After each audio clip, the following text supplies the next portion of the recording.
Good evening, everyone, and welcome into episode 16 of the Forge Podcast, brought to you by Shotgun Sports Network Alabama of the Shotgun Sports Network. My name is Ryan Messer, and we've got a lot to get into tonight. We had the Birmingham Legion, they're next to the last game of the regular season, and then the Birmingham Bulls, as you can see behind me, started out their regular season this past weekend as well. We also have a little bit of news from the Birmingham Barons, to get into. But before we get too far into that, I want to thank you guys for watching and listening, wherever it may be. If this is your first time, this is the Forge Podcast, where we go over all things Birmingham Pro Sports, because in the Magic City, you don't get much, especially this time of year, as far as commentary and news regarding Birmingham Pro Sports. But this is a place where you can sit there and hear what's going on in the Magic City as far as the sports is concerned. A little bit of commentary, but mainly just what's going on. From time to time, we do have interviews. We're going to try to get some interviews throughout this Birmingham Bull season. If you haven't seen it already, we already had head coach Craig Simchuk earlier this year. We've had all kinds of people on here, including like Rick Carley, Coach Sohn, a few others throughout the season, and we're trying to get more. So make sure you stay tuned, and if you haven't seen some of these interviews, make sure you go back and watch the old ones to see what you got. But if this is not your first time, I want to thank you for continuing to watch every week. And if you're watching us on YouTube or Facebook, or if you're listening to us on Spotify, iHeart, Audible, Apple Podcasts, or wherever you may be hearing us. But we also have to thank a special sponsor, Blue Spring Living Water. They continuously support us throughout the year, and we want to continuously thank them for that. And they want to keep you hydrated. You can find them at your local grocer, or if you go on to bluespringlivingwater.com, you can find out how to get it delivered right to your door. And we should be getting our shipment any day now. So take a step toward a healthier life with Blue Spring Living Water. And this is episode 16 of the Forge Podcast.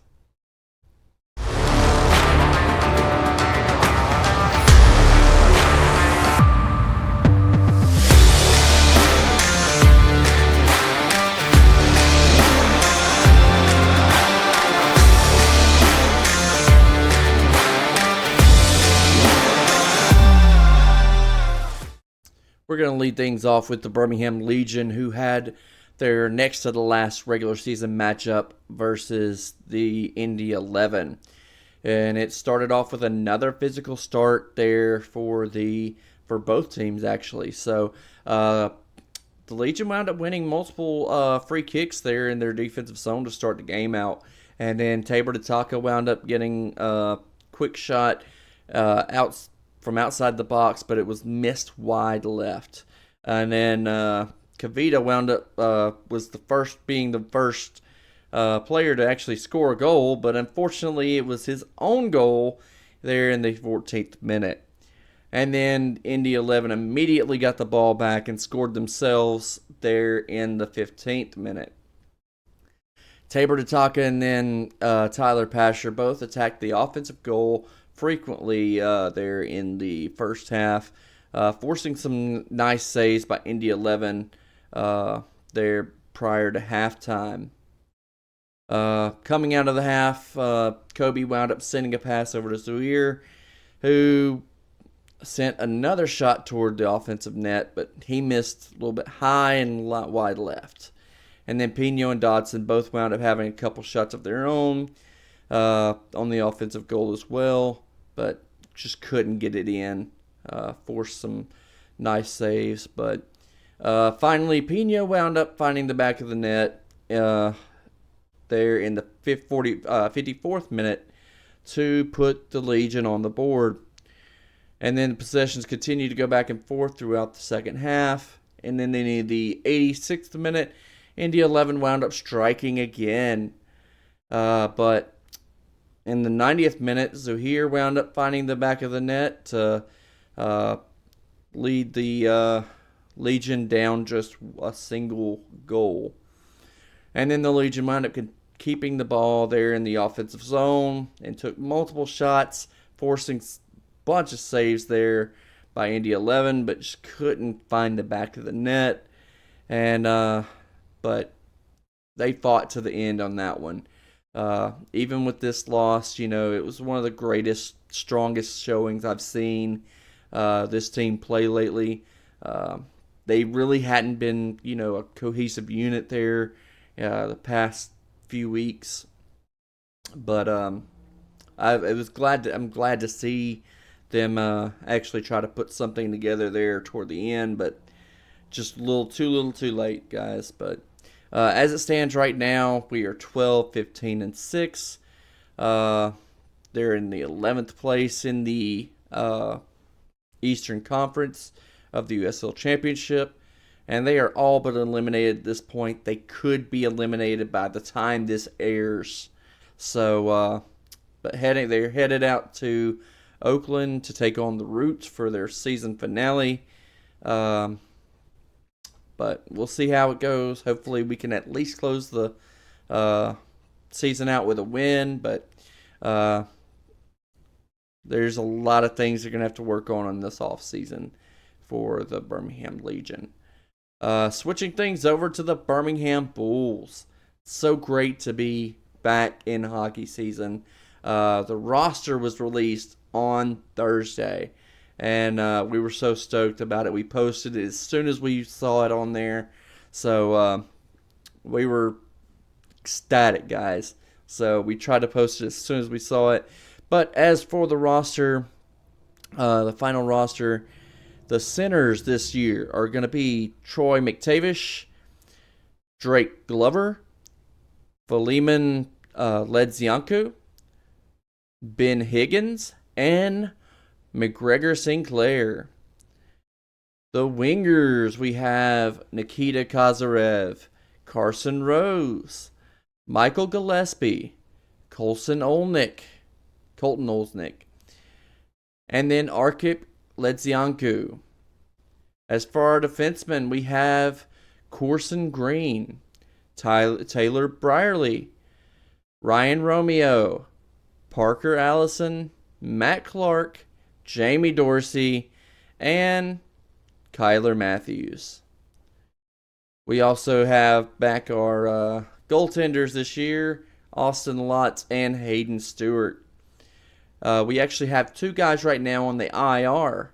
We have defenseman Hayden Ford and left winger Seth Benson in the IR. Let's hopefully get those guys back into the swing of things so that we can see them on the ice soon. As for the season opener on this past Friday, they wound up taking on the Huntsville Havoc. They started out with retiring former captain and head coach Jamie Hicks, who played for the Bulls in the 90s to the early 2000s when they wound up dissipating there. And then when they were in the ECHL. But then he was also the first head coach of the Bulls in this iteration of the Birmingham Bulls when they reincarnated there in 2017. And this past Friday, they wound up retiring his number 14 jersey. So it's great to see him back in the Magic City. He's, full of history for this program. Great coach, great player. Just, historical for the Bulls there. Glad to see him back. As for the match here, the Battle of I-65, as I like to call it, Mike Robinson was in the net for the Havoc, and Stewie was in the net for the Bulls to start out the game. But as far as the game itself, Olnick got things started off by finding the back of the net in the 4th minute. And then the Bulls did strike again 11 minutes and 25 seconds into the first period. as Carson Rose made a goal there. And then the Havoc wound up doubling up on the Bulls and shots there in the opening period there. But they finally got one past Stewie with about 3.5 minutes left to go in the period. And then they wound up scoring again 37 seconds later to tie it up right before the first intermission. Going into the second period, the Bulls showed a little bit more aggression. The Bulls went on their first power play of the season with just over 2 minutes left to go in the second period.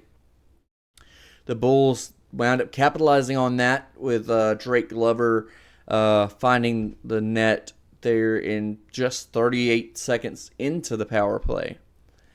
Then we saw Troy McTavish have to take the box just before the final intermission for roughing.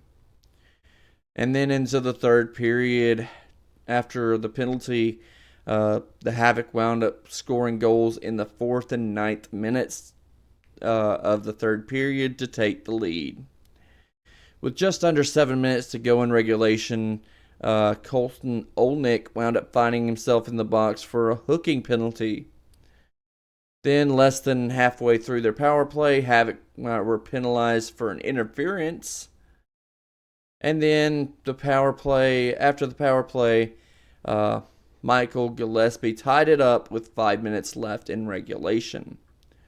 Going into overtime, Philemon Ledzianku wound up finding himself in the box just over 2 minutes into the overtime period. And then, unfortunately, the Havoc wound up capitalizing on that, scoring the game-winning goal with just 20 seconds into that. So, never great to drop the first game of the season, much less the first home game, and much less to your in-state rival, the Havoc. So, but with that, they wound up heading out over to Macon to take on the Mayhem on Saturday night. They started the game out with Josh Boyko in the net for Macon, and Lotzi was in for the Pools. Macon came out hot with a major advantage in shots in the first period. Kyler Matthews wound up finding himself in the box with just under 6 minutes into the game for a hold, which the Bulls successfully were able to accomplish the penalty kill. And then Gillespie was able to get the first goal of the night with just over 6.5 minutes left in the first period. Then we saw about 2.5 minutes later, Carson Rose hit the box for an interference penalty. Macon wound up capitalizing on that 39 seconds in to tie the game. The Bulls wound up going on the power play with less than 2 minutes left to play in the first. And then Carson Rose was actually able to capitalize on it in the ensuing face-off. And then with less than a minute and a half left, Matt Clark wound up hitting the box for roughing.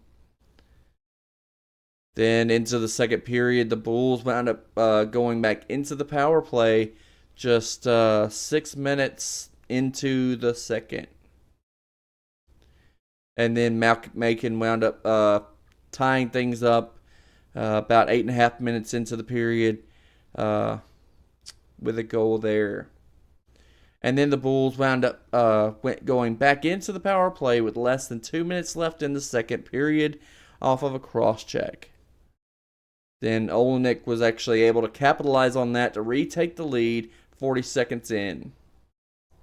Drake Glover wound up receiving a double minor for a high stick with less than a minute to go before final intermission. And then coming out of intermission, Mayhem wound up capitalizing on it with 37 seconds left to go in their penalty kill. Strangely, they wound up pulling lots just over 7 minutes into the third period. in the tied game there. But Bulls went back on the power play 10 seconds later, which led to the Bulls sending Hillots back out. And Drake Glover wound up capitalizing on that power play 19 seconds in. And with just over 5 minutes left in regulations, the Bulls wound up would have gone on power play for a boarding penalty, but Drake Glover also found himself in the box for an unsportsmanlike conduct penalty. But the Bulls were able to run out the rest of the clock and win their first road game of the season. So one out of two ain't bad. So let's hope we can continue to win more games this weekend. I know they're set to come back to Birmingham or Pelham to take on the Evansville Thunderbolts this Friday, and then they're expected to go down to Pensacola to take on the Ice Flyers on Saturday. So stoked to see this season get off to a semi-decent start. Very aggressive there, so hopefully we can see these guys make the playoffs and have a good run in the playoffs and have a good season there. So switching over to Birmingham Barons, semi-Barons, it's actually in the Arizona Fall League, where the Glendale Desert Dogs, which consists of Barons players such as Eric Adler, Andrew Dahlquist, Peyton Paulette, Michael Turner, and DJ Gladney, and former Barons players Anthony Hoopy, Tui Onatoa, Tim Elko, and Colson Montgomery are in first place in the Arizona Fall League. So we wish all those guys the best of luck, and glad to see them having success there in the Arizona Fall League and the MLB Fall League there. So stoked for that. But in closing, the Bulls, had a great opening opening weekend, and the Legion look like their season's gonna come to an end this coming up weekend. But we are still preparing for the squadron season, camp, and season coming up, and then the UFL is going through the last of their showcases and getting prepared for their season, which is less than 6 months away, guys. The Stallions will be playing football in less than 6 months, so it's stoked for it. But we got a lot of stuff to go through to get there, though. But that's about all we got for this week. We want to thank you for watching, and we will see you guys next week right here. Same time, same place. Good night.